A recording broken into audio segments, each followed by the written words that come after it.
Bonjour à tous, avec l'aide de Dieu, nous allons étudier le Rambam, les lois de Gzeila Va'Aveda, du vol et de l'objet perdu, le 12e chapitre. Perek Shnemasar Halacha Aleph, Mishe'avdalo Aveda, Rouven, il a perdu un objet, ou Paga Ba'Avedato Va'Avedat Chaveiro, et il a trouvé son objet perdu, et l'objet perdu par son ami aussi. Par l'objet perdu de Shimon. Im Yachol Arziret Shten, s'il peut restituer son propre objet à lui, Rouven, et aussi l'objet perdu de Shimon, dans ce cas-là, Chayav Lazir Shtav, il a le devoir de restituer les deux. Si il peut restituer seulement un des deux objets, ou bien le sien, ou bien celui de Shimon, Avedat Okodem, c'est sa perte à lui qui est à priorité. Filoula Vedata Vivorabo, ça passe même avant la perte de l'objet perdu de son père, ou bien de son maître. On va apprendre dans la suite qu'ils ont une particularité quand même chez l'Okodem Lechol Adam. L'objet que lui, il a perdu, a priorité sur celui de tout le monde. En effet, il est écrit dans la Torah, Lo yebecha evion, qu'il n'y aura pas de pauvre dans toi. Les sages apprennent de là que l'homme doit tout faire pour pas arriver dans une situation de pauvreté. En effet, s'il va laisser son propre objet s'occuper de celui de l'autre, il risque de perdre de l'argent, de devenir pauvre. Halachabet, paga ba'aveda drabo imavedat aviv. S'il a aperçu un objet perdu par son maître et un objet perdu par son père, il ne peut pas restituer les deux, seulement un des deux, lequel il va s'occuper. Imaya aviv shakul keneged rabo, si son père, il était au même niveau de sagesse que son maître, dans ce cas-là, shel aviv kodemet, l'objet perdu par son père, il a priorité, parce que son père, il a les deux qualités, et c'est un sage, et aussi c'est son père. Veimlav, si ce n'est pas le cas, c'est-à-dire que son père n'équivaut pas à son maître en sagesse, dans ces cas-là, shel rabo kodemet, l'objet perdu par le maître passe avant, et il doit s'occuper de cet objet-là de son maître, car son père l'a amené à la vie de ce monde-ci, tandis que son maître l'amène à la vie du monde futur. Mais quand on parle d'un maître, ici le Rambam nous dit, c'est uniquement à condition que c'est son maître principal, que la majorité de son savoir de Torah, il a appris de ce maître-là. Mais si c'est un maître, mais c'est pas son maître principal, dans ces cas-là, son objet perdu ne passe pas avant celui du père, même si son père n'est pas égal à sagesse, donc à son maître, et même si son maître n'est pas du tout, son père n'est pas du tout un chacham, un sage, quand même, il devra s'occuper de l'objet perdu par son père. Halacha Gimel. Dans un cas que nous avons vu dans Halacha Aleph, c'est-à-dire que Rouven, il a trouvé son objet perdu et aussi l'objet perdu par Shimon. Et nous avons dit que s'il peut restituer seulement un des deux, Rouven doit s'occuper de son propre objet perdu et pas celui de Shimon. Mais Rouven n'a pas fait comme ça ici. Il a laissé de côté son objet perdu. Il s'est occupé de restituer la perte de son ami Shimon. Dans ce cas-là,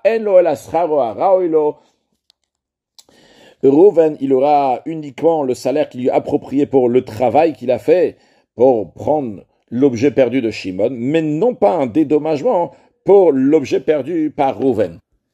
Keitzad, comment ça?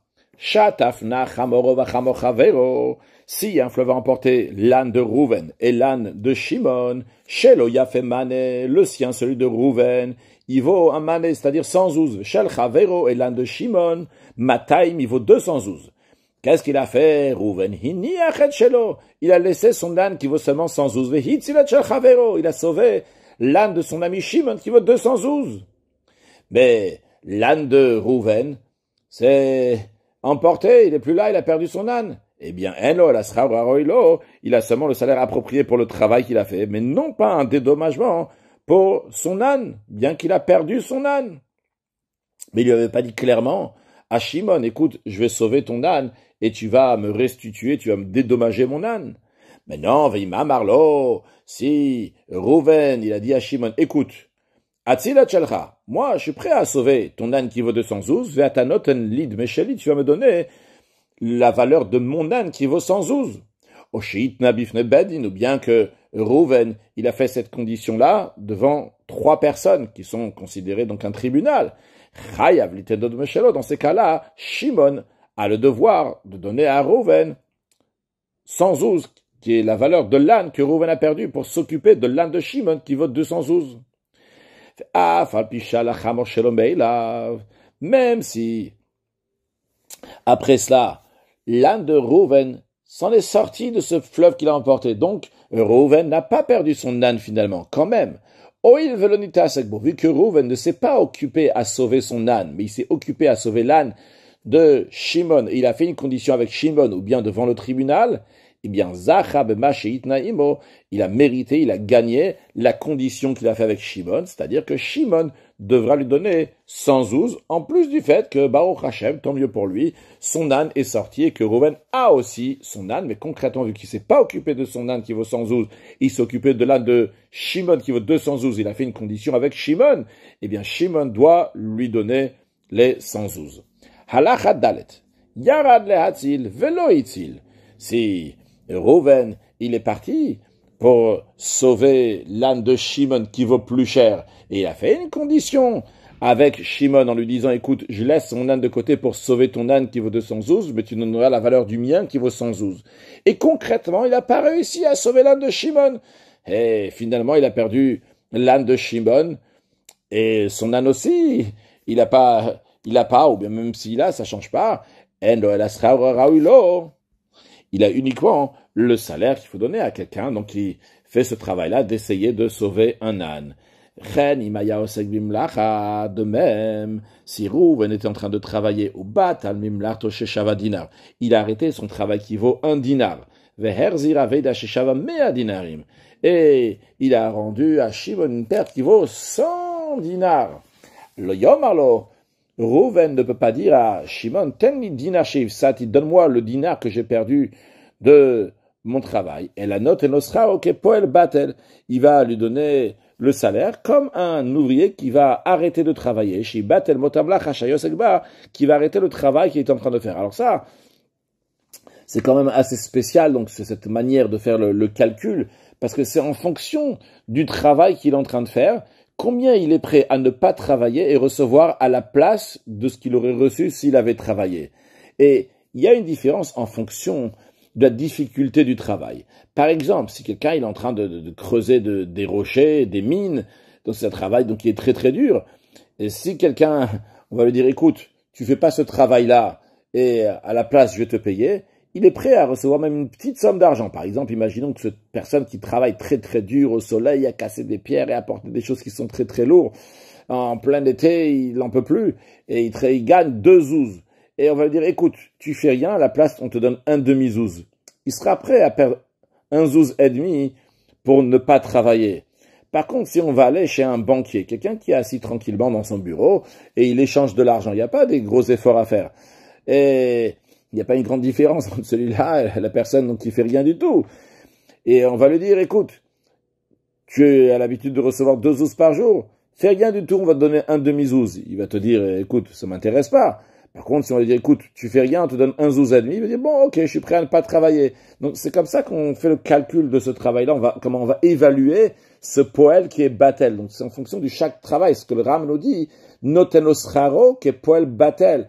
Il va lui donner son salaire comme un ouvrier, donc qui est batel, qui va arrêter de travailler chez batel, mais otam lacha, je sais pas, du travail qu'il était en train de faire. Ok, maintenant, si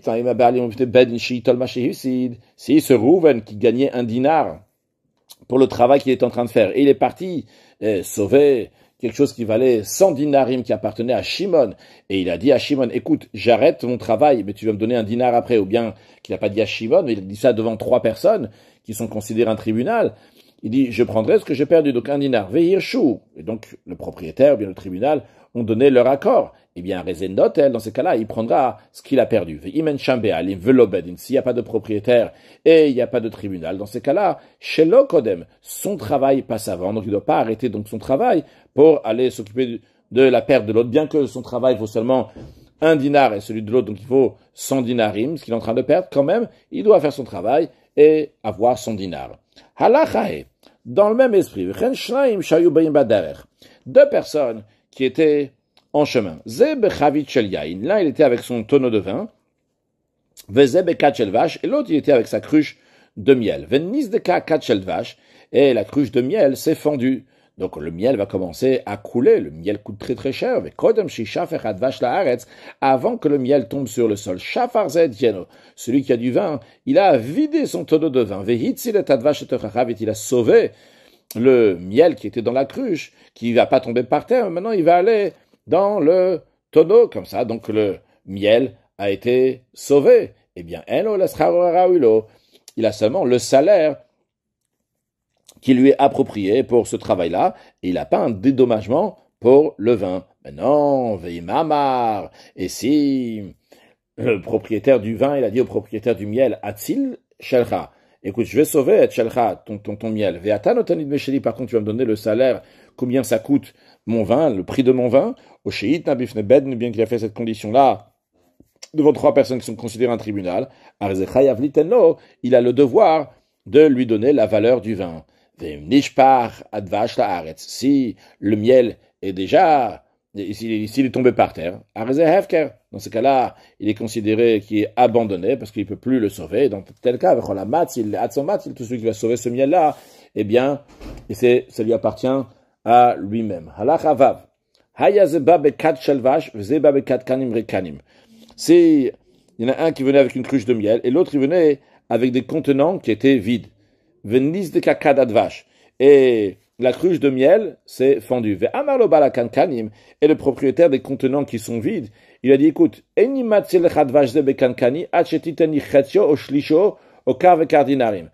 ne te sauve pas ton miel dans mes contenants qui sont vides, uniquement si tu vas me donner la moitié de ton miel, ou bien un tiers de ton miel, ou bien tant de dinars. Et le propriétaire du miel, il a dit, ok, eh bien, il s'est joué de l'autre, car c'est une obligation de sauver les biens d'autrui, et la condition donc est considérée nulle. C'est la raison pour laquelle, c'est la raison pour laquelle il va lui donner uniquement le salaire qui lui est approprié pour ce travail donc de sauver ce miel-là, et aussi donc pour la location de ces contenants qui étaient vides. Car le propriétaire du miel n'a rien fait perdre à celui qui avait ses contenants qui étaient vides. Il n'a pas vidé du vin ou quelque chose comme ça. Halacha Zain. Dans le même esprit, donc quelqu'un qui s'est évadé de prison, il avait besoin donc de prendre un petit bateau, et il y avait donc là-bas un transbordeur qui était devant lui. Le fana, il a dit, vireni, écoute, fais-moi passer là le fleuve, je dois vite partir de l'autre côté, je suis en train de m'évader, et je vais te donner un dinar, donc c'est une valeur très très chère, beaucoup plus que ce qu'on paye pour traverser un fleuve. En effet, celui qui avait cette barque, ce bateau, il a fait passer de l'autre côté du fleuve. On va lui donner uniquement le salaire qui lui est approprié et non pas un dinar, car celui qui est en train de se sauver, il est dans un cas de force majeure, il est contraint à se sauver. Et donc l'accord qu'ils ont fait ne l'engage pas, et il peut lui dire que tu avais un devoir donc de m'aider à me sauver. En tout cas, il peut lui dire que je me suis joué de toi, je me suis moqué de toi. Si maintenant, cette personne-là qui avait cette barque, ce bateau, c'était un pêcheur, donc il pouvait gagner de l'argent à pêcher des poissons, et celui qui est en train de s'évader de prison, il lui a dit, écoute, arrête ton filet avec lequel tu es en train de prendre des poissons là, et fais-moi traverser de l'autre côté. Dans ces cas-là, il doit oui lui donner ce qu'il lui a dit qu'il allait lui donner, donc que ça soit un dinar ou quelle que soit la somme, de même, tout ce qui est similaire à cela. Une caravane, donc un groupe de gens qui était en train d'avancer dans le désert, et il y a une troupe de soldats qui s'est mis contre elle, donc Utrafa, et ils ont pillé tout ce qu'ils avaient. Alors, si les gens de la caravane, ils peuvent pas sauver ce qui leur a été pillé de ces bandits, de ces brigands-là. Mais, il y en a un d'eux, il est parti à fond, et il a sauvé tout ce que les bandits ont pris, ou une partie de ce qu'ils ont pris. Eh bien, il peut prendre pour lui personnellement tout ce qu'il a sauvé, il n'a pas besoin de rendre aux autres propriétaires, aux autres qui sont dans cette caravane, dans ce groupe-là, vu qu'ils ne pouvaient pas sauver cet argent-là, donc ils ont désespéré de cet argent-là, l'argent lui appartient, l'argent, les biens qu'il a repris de ces brigands lui appartiennent. Mais non, si tous les gens de la caravane, pas seulement cette personne-là, tous ils peuvent sauver, reprendre des brigands ce qui leur a été pillé, juste qu'un, il est parti en premier pour les prendre. Même s'il a dit, tout ce que je prends, c'est pour moi, je suis en train de sauver, ça va être dans ma poche. Ça sera pas juste pour lui, mais ça sera bon pour chacun de ce groupe-là, littéralement, ça sera donc pour le milieu. Le milieu, donc ça va être pour tout le monde, vu que chacun il pouvait sauver ces choses-là, donc ils n'ont pas désespéré de cet argent-là, de ces objets qui leur ont été pillés. Et s'il a pris, donc c'est un voleur, il n'a pas le droit de le prendre pour lui-même.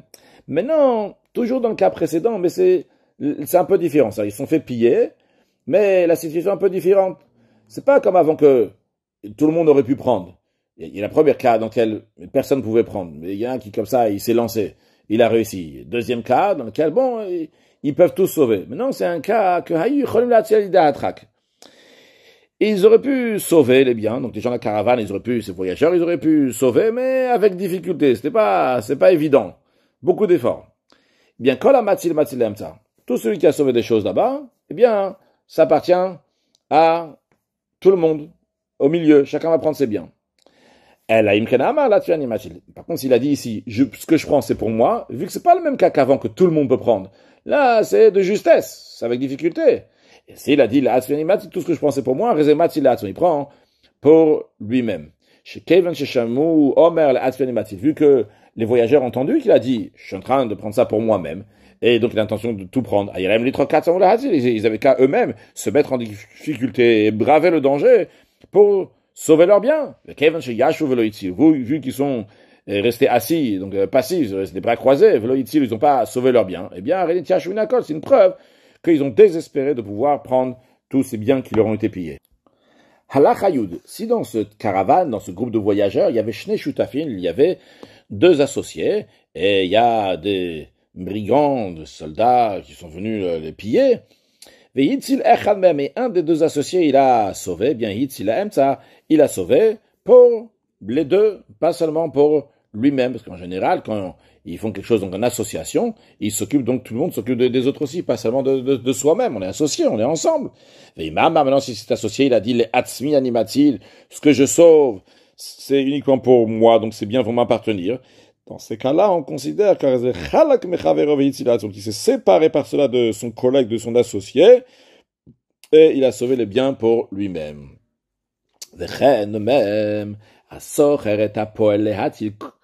Donc si Rouven, il a loué les services d'un travailleur de Shimon pour sauver des biens, eh bien, tout ce que cet employé Shimon va sauver va appartenir à l'employeur, à Rouven. Et si, avant de sauver quelque chose, l'employé Shimon, il a dit non, c'est fini, ce que je vais sauver, c'est pour moi-même. Il s'est rétracté de la srirout, de cette location que Rouven l'avait louée pour les services qu'il avait donnés à Rouven. Et donc, et tout ce que Shimon va sauver après qu'il a dit que ce que je sauve, c'est pour moi-même, à Réoshelo, en effet, ça va appartenir à Shimon. Car on considère qu'il a arrêté ce louage donc de Rouven envers lui. Il dit, ça y est, maintenant je fais pour moi-même. Une caravane qui a campé dans un lieu au désert. Qui a une troupe de soldats qui s'est dressée contre elle pour la piller. Et parce qu'ils sont arrangés, les voyageurs, ils ont fixé une somme d'argent avec la troupe des soldats, ces bandits. Ils ont dit, écoute, on va vous donner tant et tant d'argent. Et vous nous laissez tranquilles. Eh bien, mais les films Mamonam, le compte, le calcul qu'on va faire, c'est en fonction donc de combien d'argent chacun il a, et non pas combien le nombre de personnes qu'il y a, parce qu'en effet, les brigands, ils sont pas venus pour les personnes, ils sont pas venus pour tuer des gens, ils sont venus pour prendre l'argent des gens. C'est la raison pour laquelle ils vont partager en fonction de l'argent. Donnons un exemple. Imaginons que en tout, il y a 4 personnes. Ces 4 personnes-là, ils ont 100 euros. Alors, une personne, elle a 10 euros. La deuxième personne, elle a 20 euros. Troisième personne, elle a 30 euros. Et la quatrième personne, elle a 40 euros. Donc, en tout, il y a 100 euros. Maintenant, ils ont dit aux brigands, ils ont dit, écoutez, vous prenez 10 euros, vous nous laissez tranquille.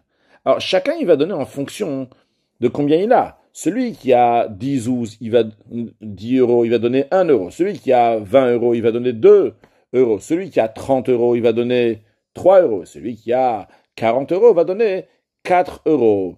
Maintenant, dans un cas où ils ont loué les services d'un guide qui marche devant eux pour leur indiquer le chemin,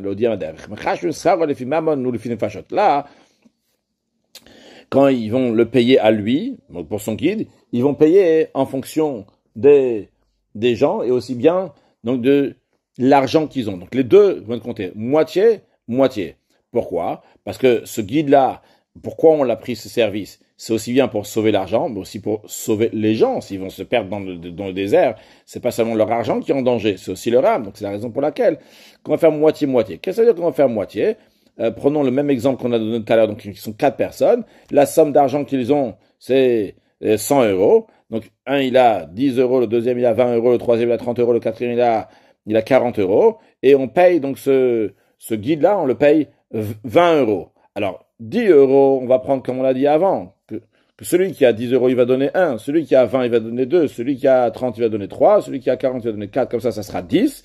Après, les 10 autres, ça, on va les partager pour ces 4 personnes-là, pour leur nefashot, pour leur âme. Donc, ils sont 4 personnes, chacun, il va donner 2,5. En tout, donc, le guide va avoir 20 euros. Valishanu miminaga chabarim.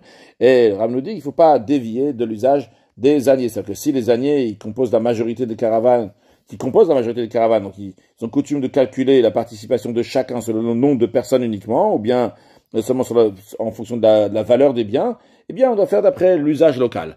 Halacha yudbet. Rashayna chamarim lehatot benem. Les âniers, ils ont le droit de faire une condition entre eux, de dire Kol mishetova mimenu chamor. On parle des âniers ici, donc ils vont en caravane, ils voyagent dans le désert, et ils disent comme ça, tout celui qui va perdre son âne, Ibn Ashayara, donc du groupe de la caravane, Mamidin lo chamor acheret, on va lui donner un autre âne. Donc c'est comme ça, ils font un accord tous ensemble, et même s'ils n'ont pas fait un kinyan, une acquisition concrète, juste comme ça, ils ont fait cette condition-là entre eux, cette condition, elle est valable, et ils doivent l'accomplir. Si un il a perdu un âne, l'autre doit s'arranger pour donner un âne. Veim pasha bahu ve'avda. Si cet ânier-là, il a perdu son âne par négligence. Et dans ces cas-là, ils n'ont pas le devoir de lui donner un autre âne. Parce que, évidemment, la condition était, s'il va perdre son âne, en cas de force majeure, mais pas de sa propre conscience. Halacha yud gimel.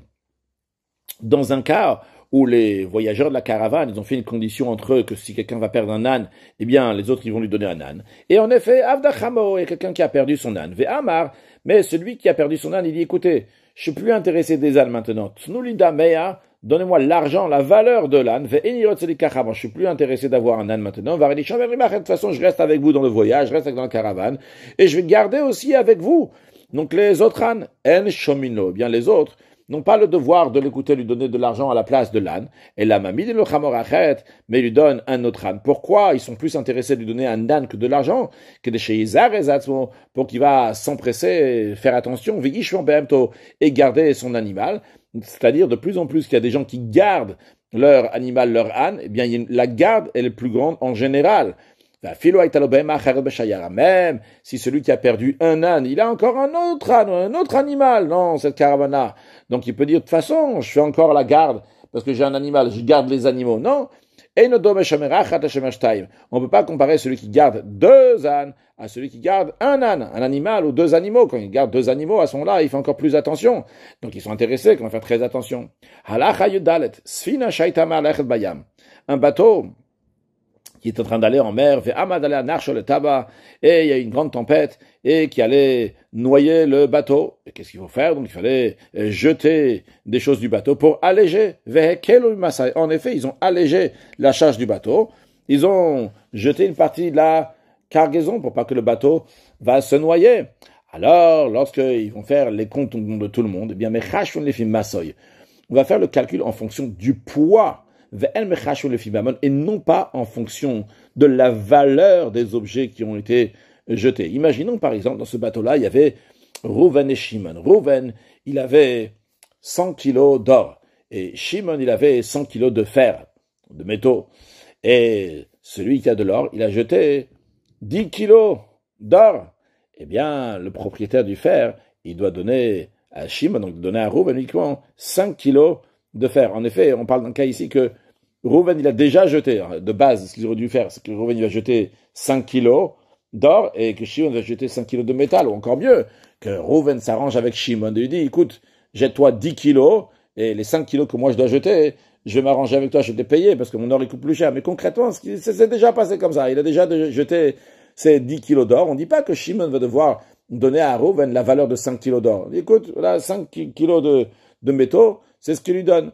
Le Ram dit quand même, Valishanu Miminaka Sapanim, il ne doit pas dévier de l'usage des sapanim, donc des armateurs, ceux qui ont les bateaux. C'est-à-dire, si l'habitude c'est de voir en fonction de la somme d'argent, on fait en fonction de la somme d'argent. Si en fonction du poids, on fait en fonction du poids. Les armateurs, ils ont le droit de stipuler entre eux, de faire une condition en disant que Kol Mishetov Adosfina, que tout celui qui va perdre un bateau, on va lui donner un autre bateau. Et la condition, elle est valable même s'ils n'ont pas fait un kinyan. Et donc ils peuvent forcer après l'un à l'autre, s'il y a un bateau qui a été perdu, que de le faire, qu'ils vont rembourser. Pachaba ve Avdasi, il y a un des armateurs qui a fait une négligence, il a perdu son bateau. Ou bien qu'il a dévié son bateau dans un endroit où c'est pas le moment de passer par là-bas dans cette époque. Donc, par exemple, dans le mois de Nissan, en avril, lorsque le fleuve il a plein d'eau, alors où est-ce qu'on fait passer les bateaux? On les met au bord du fleuve, parce que en effet l'eau est très haute à ce moment-là, parce qu'il y a toute la neige qui est en train de tomber donc de montagne, et on ne le met pas au plein milieu du fleuve, parce qu'au milieu du fleuve, là-bas, l'eau, elle part à torrent, c'est pas bon pour le bateau, pour la barque, elle risque de s'emporter. En revanche, dans le mois de Tishi, on va dire en septembre, lorsque le fleuve y baisse, et on peut pas maintenant mettre le bateau sur le bord du fleuve, parce que c'est pas assez profond, donc on le met au milieu du fleuve. Maintenant, quand on dit que cette personne-là, il a fait passer son bateau là où il fallait pas à cette époque-là, c'est par exemple, donc si c'est dans le mois de Nissan, il a mis son bateau en plein milieu du fleuve, ou bien que, et donc en conséquence de ça, ce qui s'est passé, son bateau il a été emporté, il a été perdu, il fallait pas le mettre là-bas. Dans un cas comme ça, ils n'ont pas le devoir de lui donner un autre bateau, vu que c'est à cause de sa négligence que ce bateau a été perdu. Conclure avec un mot de Chassidut qui n'est pas spécialement lié mamash avec ce qu'on a appris. On a appris qu'il y a la période de Nissan, il y a la période de Tishi. Dans la période de Nissan, on dit Moridatal, c'est la rosée. La Gemara, elle dit que Talomiyatsa, la rosée ne s'arrête jamais, qui représente quelque chose qui vient du ciel. Itarut adil eila, l'éveil du haut. Et en effet, une éveil du haut, une facilité pour servir à Kadosh Baruch Hu, dans cette période-là, entre Nissan jusqu'à Elul, dans la période de printemps, d'été, une facilité. En revanche, dans le mois de Tishi, ça c'est, on dit, Mashivarwach Morida Gashem, la pluie c'est Ve'ed Yale Minaret. Il y a la vapeur qui monte de la terre, qui fait qu'il y a de la pluie, donc c'est le travail du bas, c'est l'Itarut Adil Tata, l'éveil du bas qui représente le travail du juif, de servir à Kadosh Baruch Hu, donc de lui-même, c'est pour ça que c'est Tishi c'est Tav, Shin, Resh, donc on va du bas vers le haut, c'est Chodesh Tshuva c'est Milmata le mal, tandis que Nissan, c'est du haut vers le bas, Nigla Ale Melech Malchamech Kadosh Baruch Hu, que Dieu s'est révélé sur le peuple juif, et les a délivrés, donc quelque chose qui vient mille mal le matin. Et nous, on attend la Géoula, Mititva Shlema, qui va venir aussi bien avec la qualité du mala, du haut. Mais Nissan, Nigalo, Nissan, Atidin Leigel, qui a une particularité, donc ça va venir d'Akadosh Baruch Hu, du haut vers le bas, mais aussi par la Tchouva de Bnei Israël, que Miyad Osim Tchouva, Miyad Nigalem, tout de suite on fait Tchouva, tout de suite on est délivré. Mashiach, now, une excellente journée.